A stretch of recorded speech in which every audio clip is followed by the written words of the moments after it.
இப்போ பிஜேபியில் கூட வந்து இப்போ அண்ணாமலை வந்து அந்த ஸ்பீடு இருந்தார் பார்த்தீங்கன்னா மாநில தலைவராக, அந்த ஃபோர்ஸ் இப்போ இல்லைன்னு சொல்லுவாங்க. அந்த ஸ்பீடு அப்படியே மாநில தலைவராக இருந்திருந்தால் நீங்கள் சொல்கிற மாதிரி வந்து அதுக்குண்டான ஒரு சேலஞ்சிங் இதுவாக வந்துருக்கு. இப்போ எப்படி சீமான் எப்படி இருக்காரு, விஜய் எப்படி இருக்காரு, அதே மாதிரி அண்ணாமலை இப்போ ஒரு காலம் பாஜக ஜெயிச்சாலும் அண்ணாமலை தான் முதல்வர் ஆவார்னு என்ன நிச்சயம்? 2026 வந்து பார்த்தீங்கன்னா முஸ்லீம் மக்கள் இன்னும் டிஎம்கே வந்து நம்புறாங்களா இல்லையா, அந்த நம்பிக்கை இப்போ உடைஞ்சிருச்சா அப்படின்றது முக்கியமாக உங்ககிட்ட கேட்கணும். உங்கள் வாயிலிருந்து நீங்கள் என்ன சொல்கிறீங்கன்றது வந்து உங்களை சார்ந்த சிறுபான்மை மக்களுக்கு அது போய் சேர வேண்டும். மேபி வந்து இங்கே அதிமுக கூட்டணி வந்து வேண்டாம்னு சொல்லிட்டு பாஜக தலைமையில் என்டிஏ எப்படி கடந்த பாராளுமன்ற தேர்தலில் எப்படி நின்னாங்களோ அதேமாரி நிற்கிறதுக்கு கூட வாய்ப்பு இருக்குது. அதில் வந்து இப்போ விஜய் கூட்டணி சேரத்துக்கு கூட வாய்ப்பு. அதிமுகவும் டிவிக்கும் தனியாக ஒரு கூட்டணி, அதிமுகவும் டிவிக்கும் சேர்ந்து ஒரு கூட்டணி அமைச்சு. This video is sponsored by Fast Track, celebrating 25 years of excellence. Download your Fast Track app now. Cresco Cars, leading dealers of Maruti Suzuki. RR Collections, elegance in every thread. Top 4 call drivers, day or night, we drive for you. Welcome and welcome to Times of Republic's Times Talk with CP Navin, editor and publisher, Times of Republic. என் உறவுகளை மீண்டும் அடுத்த ஒரு நிகழ்ச்சியில் சந்திப்பதில் மிக்க மகிழ்ச்சி. Almost நம்ம 1 லட்சம் சப்ஸ்கிரைபர்ஸ் நெருங்கிட்டோம். ஆதரவுக்கு நன்றி. இன்னும் சப்ஸ்கிரைப் பண்ணாமல் நிறைய பேர் பார்க்குறீங்க, கண்டிப்பாக சப்ஸ்கிரைப் பண்ணுங்கள். இந்த நிகழ்ச்சி எல்லாமே வந்து பார்த்திங்கன்னா உங்களுக்காக தான். ஸோ இன்று நம்முடைய இணைந்திருக்கும் புதிய ஒரு கெஸ்ட்டு. ஸோ அதாவது தேர்தல் காலங்கள் நெருங்க பல்வேறு கட்சியிலிருந்து பல்வேறு விருந்தினர்களை வந்து பார்த்திங்கன்னா நம்ம இன்டர்வியூ பண்ணலாம் அப்படின்ற ஒரு ஐடியாலஜி தான் எல்லாருமே நம்ம இப்போ வந்து இன்வைட் பண்ணிகிட்டு இருக்கோம். அந்த வகையில் பார்த்தீங்கன்னா இந்திய தேசிய லீக் கட்சியின் தலைவர் மதிப்புக்குரிய அண்ணன் திரு தலாரைம் அவர்களை அன்போடு வரவேற்கிறோம். சார் வணக்கம் சார். நம்ம ஸ்டுடியோக்கு வந்ததுக்கு மிக்க மகிழ்ச்சி சார். என்னோட ஃபஸ்ட்டு ஷோ பண்ணுறீங்க சார். ரொம்ப ஆர்வமாக இருக்கும், உங்கள்கிட்ட பல்வேறு விஷயங்கள் நம்ம தெரிஞ்சுக்கலாம் அப்படின்ற போது மக்கள் எதிர்பார்த்துட்டு இருக்காங்க சார். ஸ்டே நம்ம ஷோக்குள்ளே போயிடலாம். ஸோ அதை தொடர்ந்து முதல் கேள்வியாக வந்து பார்த்திங்க அப்படின்னா யூத் ஓட் வந்து இந்த முறை யாரை வந்து பார்த்திங்கன்னா லைக் டேரெக்டாக போகுது, யூத்தோட ஓட்ஸ் வந்து யார் வந்து கன்சாலிடேட் பண்ண போகிறா, அதாவது வந்து பார்த்திங்கன்னா நாம் தமிழர் கட்சியா, இல்லை இப்போ புதுசாக வந்திருக்க தாவேக்காவா, இல்லை ஏஐஏடிஎம்கேவா, இல்லை பிஜேபியா, யார் கன்சாலிடேட் பண்ண போகிறான்னு நீங்கள் நினைக்கிறீங்க சார்? இல்லை, அது பெரும்பாலும் வந்து நாம் தமிழர் கட்சியும் தாவேக்கா தான் யூத் ஓட்டு ஒரு 60% இவங்க 2 பேருக்கு மாற வாய்ப்பு இருக்குது. ஓகே. ஏன்னு சொன்னால் மற்றபடி யூத் ஓட்டு வந்து அதிமுகவுக்கோ திமுக கூட்டணிக்கு அவ்வளோ போக வாய்ப்பு இல்லைன்றது தான் என்னுடைய கணிப்பு. ஏன்னு சொன்னால் பெரும்பாலான யூத்துக்கள் வந்து இந்த எஸ்ஐஆர் ஃபார்ம் ஃபில்அப் பண்ணி அவங்க வந்து ஓட்டர் ஐடி தன்னுடைய பேர் வரணும்னு யாருமே ஆர்வம் காட்டலை. அது ஒரு முக்கியமான விஷயம் அது. ஓகே. ஏன்னா இளைஞர்கள் வந்து யாரை கேட்டாலும் வீட்டில் அம்மா பண்ணாங்க, அப்பா பண்ணாங்க அப்படின்னு சொல்கிறாங்க தவிர நீ பண்ணியான்னு சொன்னால் அது அவன் அவ்வளோ ஆர்வம் காட்டலை. இந்த முறை நம்மளும் வாக்களிக்கணும், நமக்கும் வாக்குரிமை வந்துச்சு, அதுக்குண்டான வயது நம்ம கடந்துட்டோம், இனி இந்த முறை வந்து கண்டிப்பாக நம்ம வாக்களித்தாதான் நமக்குண்டான ஒரு அரசியலை நம்ம தேர்ந்தெடுக்கணும்னு சொல்லி யூத்துகளுக்கு இன்னும் வந்து அந்த ஒரு விழிப்புணர்வு யாரும் ஏற்படுத்தலை, எந்த அரசியல் கட்சியுமே ஏற்படுத்தலை. தாவேக்கானுடைய தலைவர் கூட வந்து அந்த தொண்டர்கள் ரசிகர்கள் பரந்தலாக கூடுறாங்களே தவிர அவங்களை வாக்குகளாக மாற்றுறதுக்கு இதை வந்து அவர் கட்சி சார்பாகவோ அல்ல அவர் நிர்வாகத்தை வச்சு அதை வந்து பண்ணியிருந்தாருன்னா நிச்சயம் ஆர்வத்தில் வந்து எல்லாருமே போய் எஸ்ஐஆர் ஃபார்ம் வாங்கி ஃபில்அப் பண்ணி எல்லாமே பண்ணியிருப்பாங்க. அதனால் இந்த எஸ்ஐஆர் இதில் வந்து பார்த்தீங்கன்னு சொன்னால் இளைஞர்களுடைய வாக்கு கொஞ்சம் குறைவுன்றது தான் என்னுடைய பார்வை. ஏன்னு சொன்னால் யாரை கேட்டாலும் இல்லைன்னு தான். இன்னும் நான் அந்த எஸ்ஆர் வேலையை இப்போ முடிக்கல, மறந்துட்டேன், வேலையாக இருக்கேன், பண்ணலன்றாங்களா இல்லை ஆர்வமே காமிக்க மாட்டேன், ஆர்வம் காட்ட மாட்டேன்றாங்க. சரி, அது அந்த எஸ்ஐஆரை பற்றி அதே நேரத்தில் ஒரு குடும்பத்து தலைவனாக இருக்கட்டும், தலைவியாக இருக்கட்டும், இல்லை அவங்க வீட்டில் எல்லாருமே சேர்ந்து அந்த எஸ்ஐஆர் இன்னும் இருக்கா, அதை போய் ஃபார்ம் வாங்குவோம், அதை போய் கொடுப்போம் அப்படின்னு சொல்லி இருக்கிற ஆர்வத்தில் இளைஞர்களுக்கு அது கொஞ்சம் கூட இல்லை. இப்போ இதனால ஓட்டோட போலிங் சதவீதமே கம்மியாகும்னு சொல்கிறீங்களா? இல்லை, அந்த புது இளைஞர்கள்ன்றீங்களா, அது நியூ ஓட்டர்ஸ். அந்த நியூ ஓட்டர்ஸில் பார்த்தீங்கன்னா அதில் வந்து அப்படியே அந்த எஸ்ஐஆர் இதில் வந்து பதிவு பண்ணி அவங்க வாக்காளர்களாக ஆகியிருந்தாங்கன்னா அதில் வந்து பார்த்தீங்கன்னா 60% பார்த்தீங்கன்னா சீமான் விஜய்க்கு தான் போகுமே தவிர மற்ற யாருக்கும் போக வாய்ப்பு இல்லை. Okay sir. So sorry to interrupt. அதாவது என்ன கேட்டிங்கன்னா புது ஓட்டர்ஸ் மட்டும் கிடையாது, நான் கேட்டது என்னன்னா யூத் ஓட் மொத்தமாகவே கேட்குறேன். அதான் மொத்தமாக சொல்கிறேன். நாம் தமிழர் கட்சிக்கு போவோம், அதேமாரி தாவேக்காவுக்கும் போவோம். அதாவது நீங்கள் என்ன சொல்ல வரீங்கன்னா புது ஓட்டர்ஸ் வந்து எஸ்ஐஆர் மேலேயே ஒரு அக்கறை காட்டாதனால அவங்க ஓட்டு போடுற ஒரு உரிமையே வந்து கிடைக்குமான்னு தெரியலன்னு சொல்கிறீங்க. அதே மாதிரி யூத் ஓட்டர்ஸ் இப்போ இருக்கிற ஆல்ரெடி எக்ஸிஸ்டிங்காக இருக்கிற யூத் ஓட்டர்ஸ்லாம் வந்து ஆப்வியஸ்லி தமிழக வெற்றி கழகம் அண்ட் நாம் தமிழர் கட்சிக்கு தான் போவாங்கன்னு சொல்கிறீங்க. ஆமா. இதுதான் உங்களோட கருத்து இல்லையா? Right, very good sir. Sir இப்போ வந்து பிஜேபியில் வந்து அண்ணாமலைன்னு ஒரு ஃபேஸ் இருக்காங்க. ஸோ அவருக்குன்னு ஒரு யூத் ஃபேன்ஸ் இருக்காங்க, அவங்களோட யூத் பேஸ் இருக்குது. அது அந்த பக்கம் கன்சாலிடேட் ஆகிறதுக்கு வாய்ப்பு இல்லையா சார்? இல்லை, அது அண்ணாமலை அந்த மாநில தலைவராக இருக்கும்போது அவருக்கு இருந்த அந்த இது வந்து இப்போ இல்லை இல்லைங்களா? ஏன்னா எப்பவுமே தேசிய கட்சியில் பொறுத்தவரையிலையும் அப்படின்னா சுயமாக ஒரு மாநிலத்தில் ஒரு தலைவர் உருவாகிறாருன்னா விட மாட்டாங்க. நீங்கள் பெரும்பாலும் அது காங்கிரஸாக இருக்கட்டும், பாஜக இருக்கட்டும், ஒரு மாநிலத்தை தன்னிச்சையாக ஒரு தலைவர் உருவாகிறாருச்சுன்னா உடனே என்ன பண்ணுவாங்க, மேலிடம்னு சொல்லி என்ன பண்ணுவாங்க, வேற தலைவரை மாற்றி விட்டுறாங்க.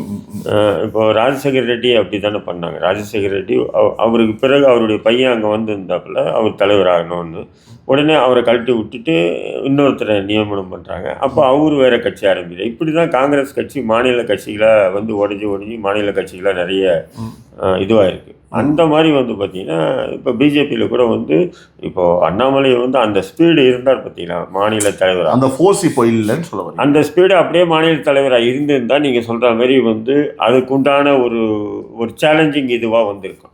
இப்போ எப்படி சீமான் எப்படி இருக்காரு, விஜய் எப்படி இருக்காரு, அதே மாதிரி அண்ணாமலை இப்போ ஒரு கால் பாஜக ஜெயிச்சாலும் அண்ணாமலை தான் முதல்வர் ஆவார்னு என்ன நிச்சயம்?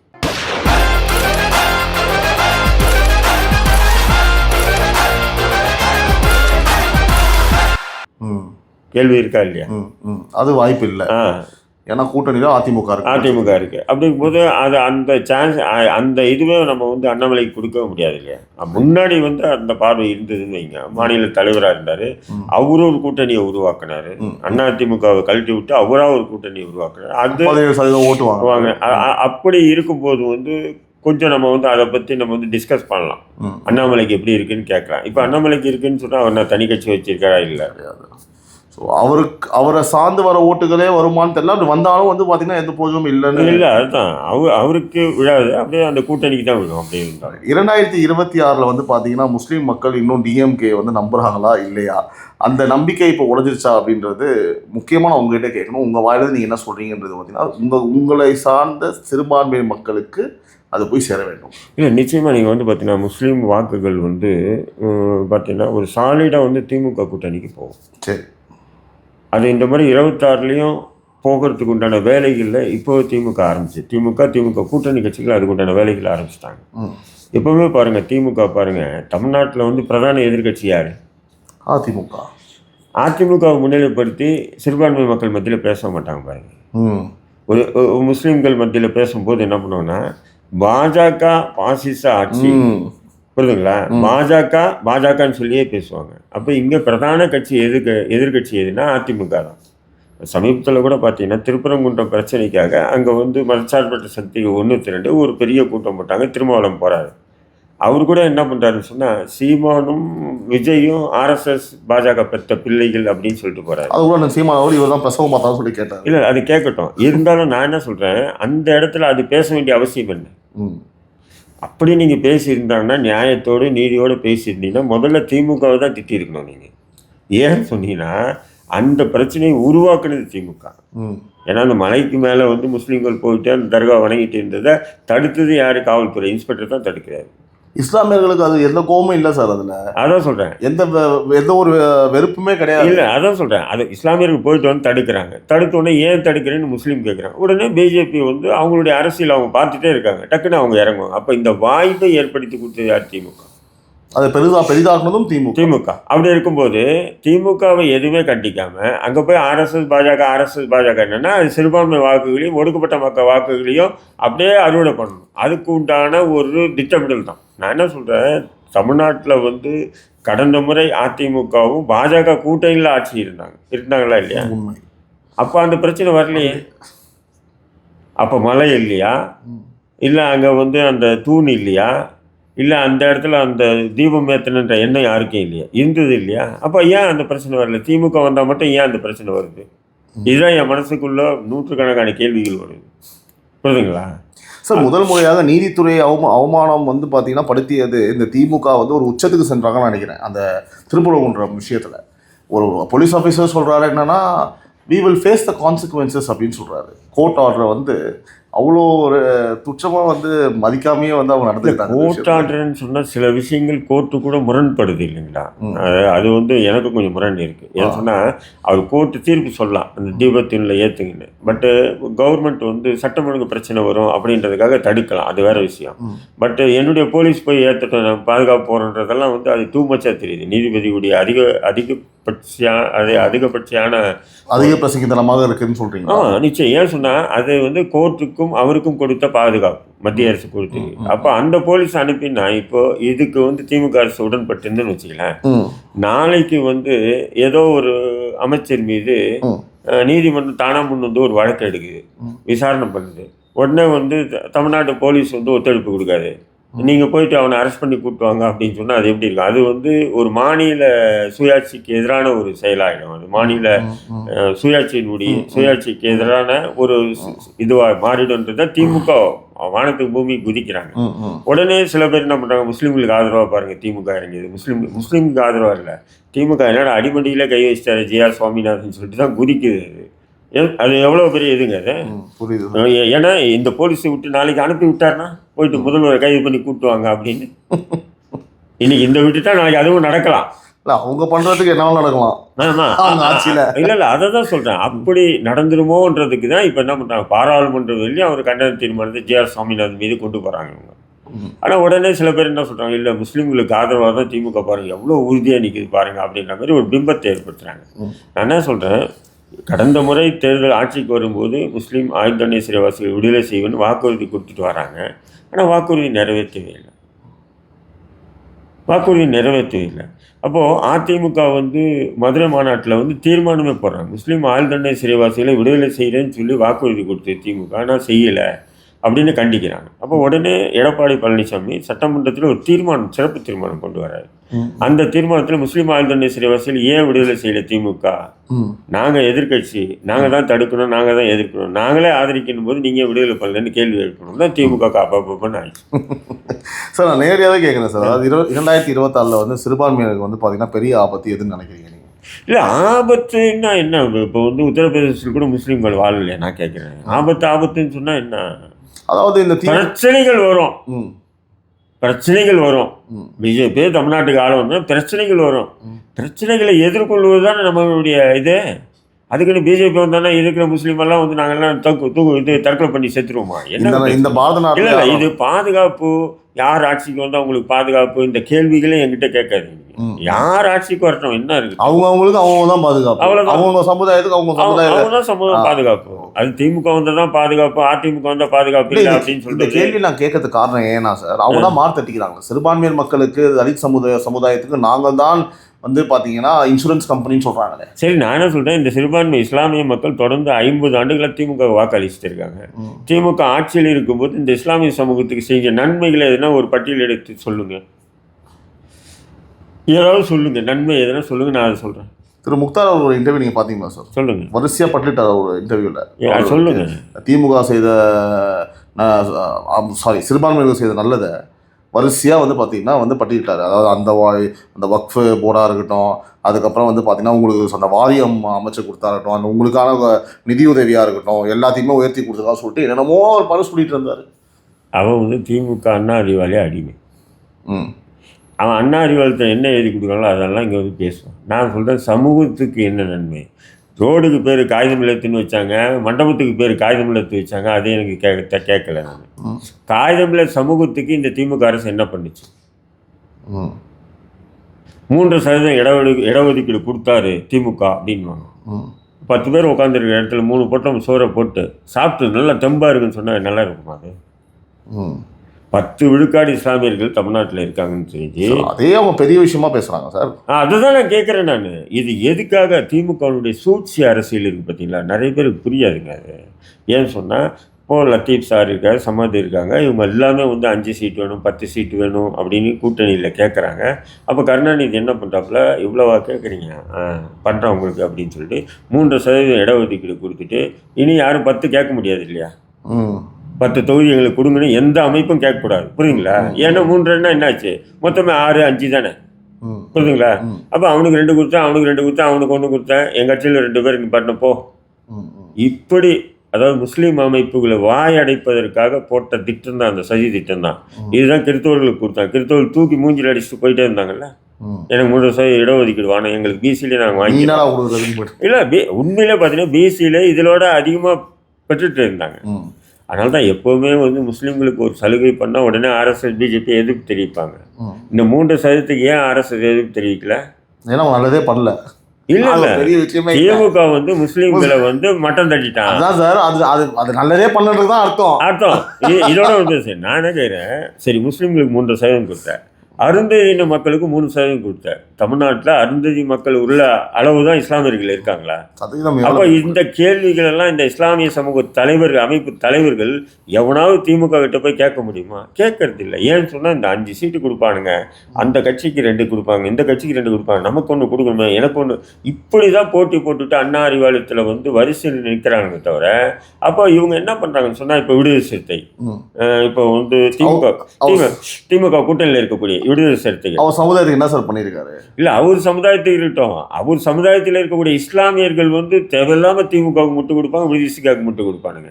ஏன்டா அவரே அவர் சமுதாயத்துக்கு ஒன்றும் செய்யல, அவர் எங்கடா இஸ்லாமிய சமூகத்துக்கு நன்மை செய்ய போகிறாரு? நீங்கள் சொன்ன மாதிரி அந்த சீட்டை அவங்கள காப்பாற்றிக்கணும், அவங்க பவரில் இருக்கணும், அவ்வளோதான். பின்ன வேற என்ன இருக்குது? அந்த அரசியல் அங்கீகாரங்க. ஏன்னா அரசியல் அங்கீகாரம் இல்லாமல் இவர்களுக்கு தைரியமே இல்லை பேசுறதுக்கு. பொதுவாக அங்கேருந்து அப்படியே இதிலிருந்து திரு சீமான் அவர்கள் எப்படி மாறுபடுறாரு, சிறுபான்மையினர் மக்களுக்கும் இஸ்லாமிய சகோதரர்களுக்கும் அவர் ஆட்சிக்கு வரும் பட்சத்தில் என்ன செய்வார், அவரோட கொள்கையில் வந்து சிறுபான்மை மக்களுக்கும் உங்களுக்கு பிடித்த விஷயம் என்ன? இல்லை, எனக்கு சீமான் வந்து அவர் ஆட்சிக்கு வந்தாருன்னா இஸ்லாமிய மக்களுக்கு செய்வார் செய்யலை அப்படின்றதுக்காக இல்லை.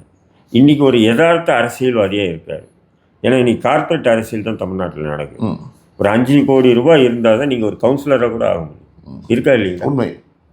அப்போ 25 கோடி ரூபாய் இருந்தால் தான் எம்எல்ஏ ஆக முடியும், 50 கோடி ரூபாய் இருந்தால் தான் எம்பி ஆக முடியும். அப்போ முழுக்க இது ஒரு வியாபாரம், இது ஒரு நிறுவனம் ஆயிடுச்சு. கார்பரேட். நான் எந்த ஸ்டைலில் சொல்லுவேன்னா சார், கார்பரேட் சொல்ல மாட்டேன். திமுக என்பதே வந்து பார்த்தீங்கன்னா ஒரு திரைப்படம். அந்த திரைப்படம் 1200 நாட்களை தாண்டி வெற்றிகரமாக ஓடிக்கொண்டிருக்கிறது. அவ்வளோதான் சொல்ல முடியும். அப்படி இருக்கும்போது சீமானுடைய அரசியல் வந்து மண்ணுக்கான மக்களுக்கான அரசியலை முன்னெடுத்து போகிறப்பல நான் சீமானை ஆதரிக்கிறது. நாளைக்கு அவர் ஆட்சிக்கு வந்தால் இஸ்லாமியர்களுக்கு இதை செய்வார், அதை செய்வார்னு சொல்கிறாரு. செய்கிறாரு செய்யலையே அது வேறு விஷயம். செய்யலைன்னா எதுக்கு திட்ட போகிறோம்?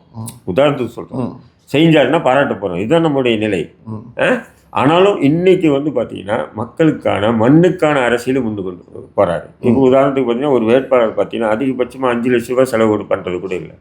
2 லட்ச ரூபாய் வச்சுக்கிட்டு தேர்தலில் வேட்பாளராக நிற்கிறாங்க. அவன் வாங்குகிற வாக்கு தான் இது. நான் 8 விழுக்காடு வாங்கியிருக்காங்க.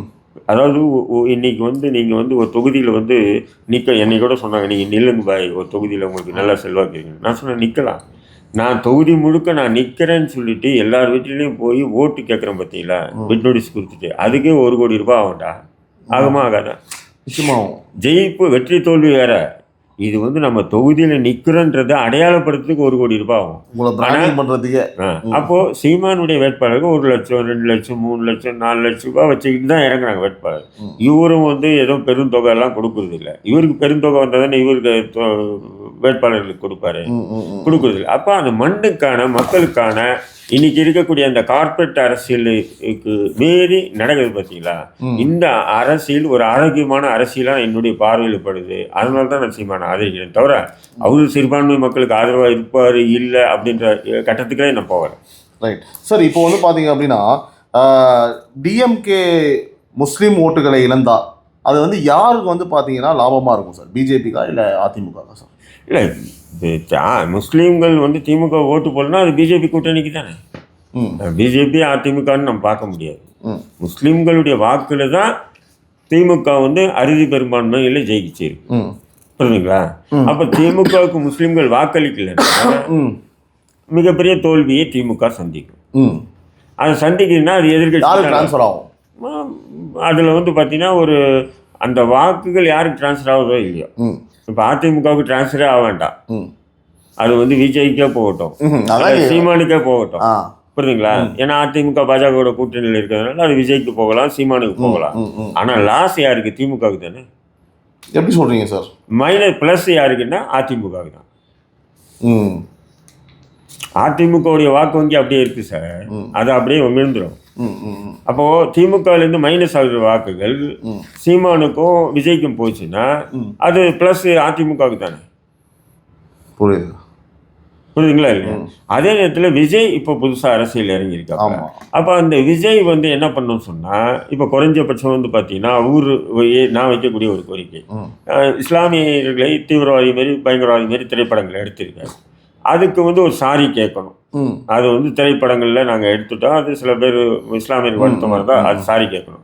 ரெண்டாவது வந்து பார்த்தீங்கன்னா குறைஞ்சபட்சம் 25 தொகுதிகளை நான் இஸ்லாமிய அமைப்புகளுக்கு கொடுப்பேன்னு சொல்லி பகிரங்கமாக சொல்லணும். இதெல்லாம் அவர் வந்து பார்த்தீங்கன்னா லிஃப்ட் பண்ணுறதுக்கு வசதியாக இருக்கும். 25 தொகுதிகள் இஸ்லாமியர்களுக்கு நாங்கள் தரோம், தொகுதிகளை ஒதுக்குறோம். ஆட்சிக்கு வந்தால் கூட்டணி ஆட்சியில் பங்குன்னு நீங்கள் சொல்லியிருக்கீங்க, அப்படி பங்குனும் போது 3 அமைச்சர் பதவியை நாங்கள் உங்களுக்கு தரோம் அப்படின்னு விஜய் சொன்னார்னா இஸ்லாமியர்களுடைய வாக்கு விஜய்க்கு போகும்.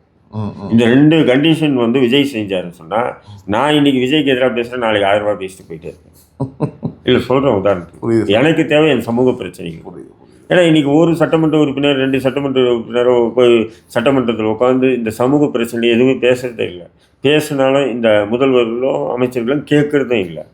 அப்போ குறைஞ்சபட்சம் 20 சட்டமன்ற உறுப்பினர்கள் போது அப்போ மிகப்பெரிய ஒரு லாபியை கொண்டு வரலாம் இல்லையா? அப்போ அந்த எதிர்பார்ப்பு எனக்கு இருக்குது. அப்போ அது யார் கொடுப்பாங்க? அதிமுக கொடுக்குமா? கொடுக்காது.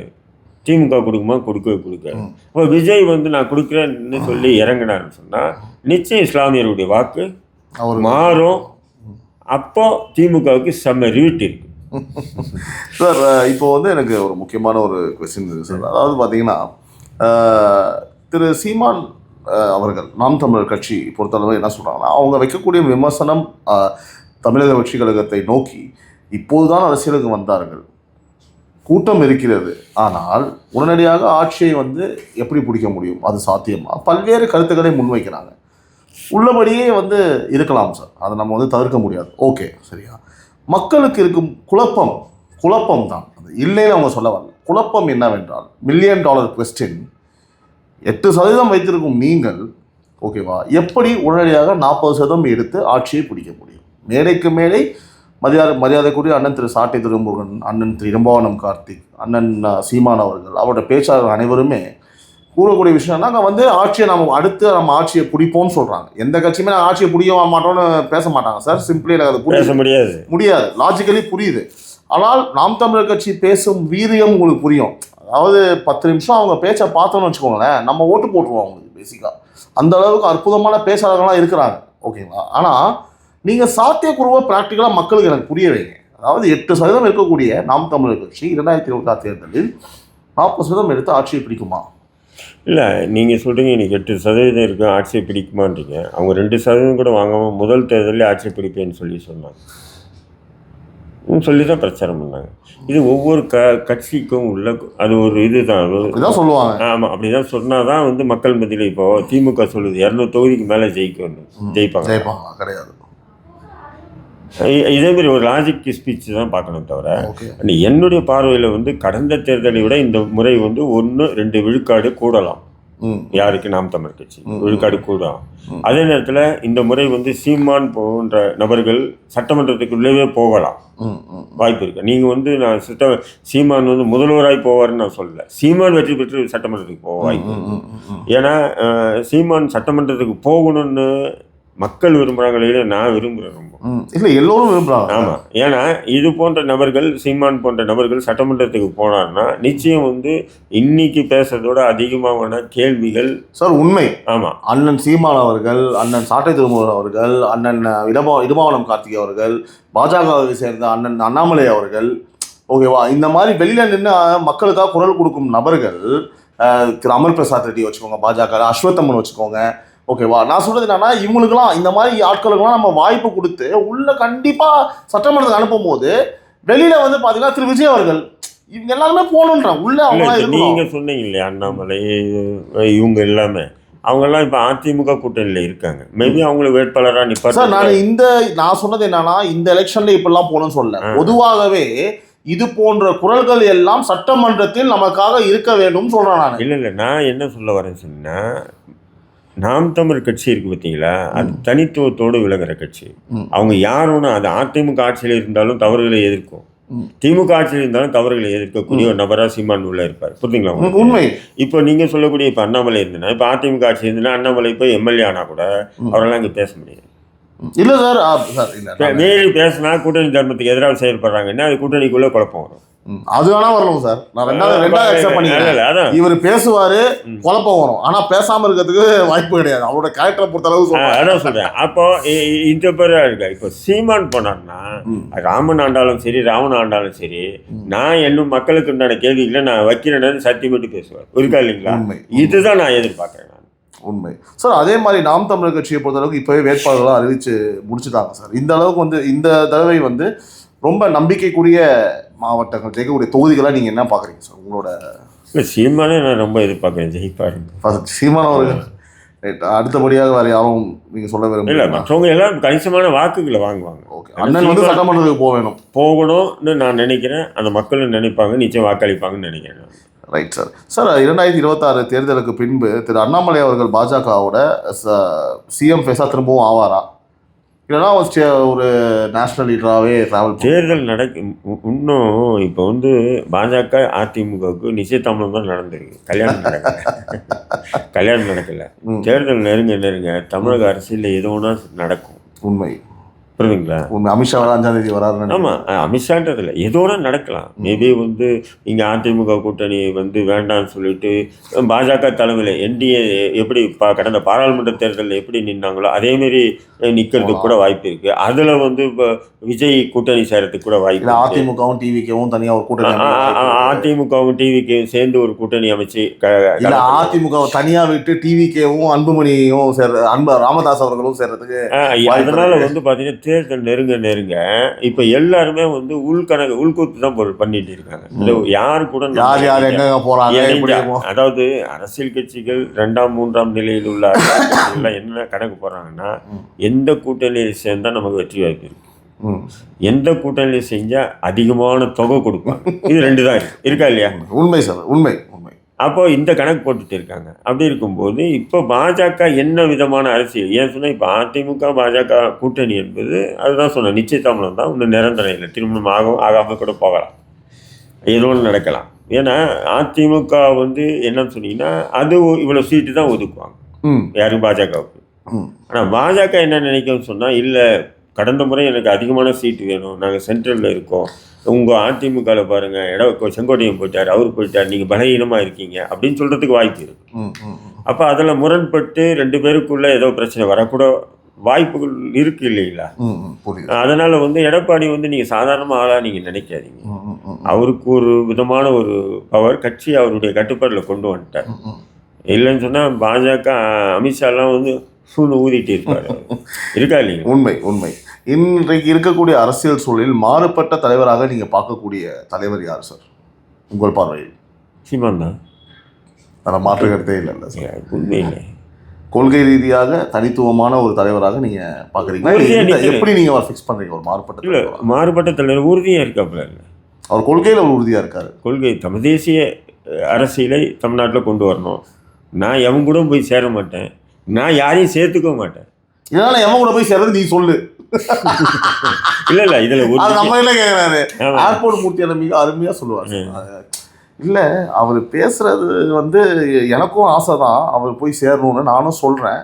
ஆனால் அவர்கிட்ட போய் இதை பற்றி பேசும்போது நான் சொல்கிறதும் எனக்கு சரியாக தான் இருக்குது, அவர் சொல்கிறதும் எனக்கு சரியாக தான் இருக்குது அப்படின்னு மண்டே சொல்லுவார். இல்லை எனக்கு பிடிச்சதே என்னன்னு சொன்னீங்கன்னா, நான் யாரு கூட சேர மாட்டேன்னு சொல்கிறது எல்லா கட்சியும் சொல்கிறேன், நான் தனித்து நிற்கிறேன். ஆனால் அதை நிற்கிறார்.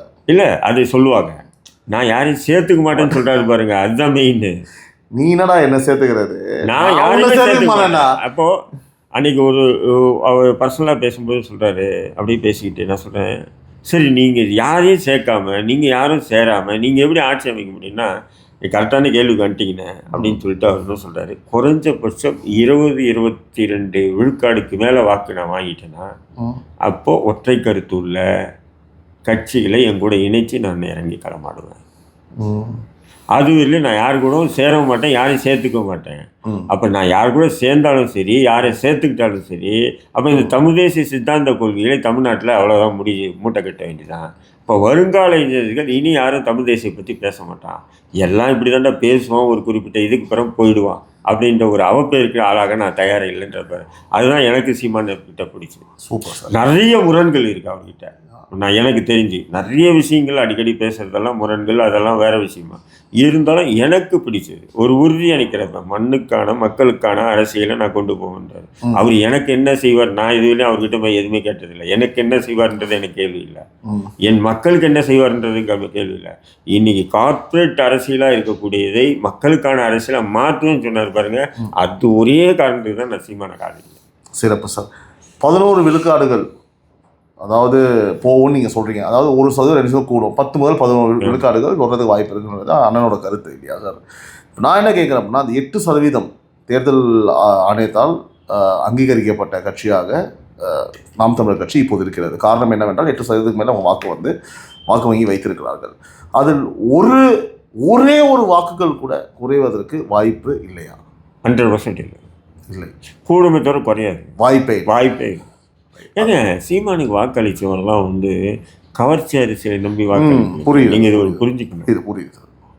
இல்லை, இது மக்களுக்கு வந்து கொள்கை உறுதியோடு வாக்களிச்சோம். இல்லை, இந்த கேள்வியே வந்து நாம் தமிழர் கட்சி உறவுகளுக்கு கிடையாது. இந்த கேள்வி நாம் தமிழர் கட்சி உறவுகளை தாண்டி மற்ற உறவுகளுக்கு ஒரு புரிதல் வேணும் அப்படின்னா தான் நான் உங்ககிட்ட கேட்டு உங்களோட பதில்களை அவங்ககிட்ட நான் கொண்டு போகிறேன். அதுதான் சொல்கிறேன் நான். குறையாதுன்னு எப்படி சொல்கிறீங்க அப்படின்றத நீங்கள் சொல்லணும் இல்லை, அது மக்கள் கேட்கணும். இப்போ விஜய் கட்சியை சேர்ந்தவங்களோ திமுகவோ அதிமுகவோ, ஏன்னா இப்போ என்னன்னா மெயினாக எல்லாருமே டிரான்ஸ்ஃபர் வந்து டிவிக்கு ஆகும்னு சொல்கிறாங்க இல்லையா அந்த ஓட்டு. அதனால உங்களோட கருத்து என்ன அப்படின்ற அப்படி மாறாது. விஜய் சீமானுடைய வாக்கு போன வாட்டி சீமானுக்கு போட்டோம், எத்தனை பேர் இந்த வாட்டி போடுவான். அது இல்லாமல் 1-2 விழுக்காடு கூடலாம், குறையாது. குறைவதற்கு வாய்ப்பே கிடையாது. 1% கூட குறையாது, கூடும். நான் சொல்கிறேன் எழுதி வச்சு. நான் அவர் ஆட்சிக்கு பிடிப்பார், முதல்வர் ஆவார்னு நான் புரியுது. ஆனால் சீமான் வெற்றி பெற்று சட்டமன்றத்துக்கு போவார்ன்ற நம்பிக்கை எனக்கு இருக்குது, தனிப்பட்ட முறையில் நம்பிக்கை இருக்குது. பல்வேறு விஷயங்கள் நம்மோட பகிர்ந்தமைக்கு நன்றி sir. This video is sponsored by Fast Track, celebrating 25 years of excellence. Download your Fast Track app now. Cresco Cars, leading dealers of Maruti Suzuki. RR Collections, elegance in every thread. Top 4 call drivers, day or night, we drive for you.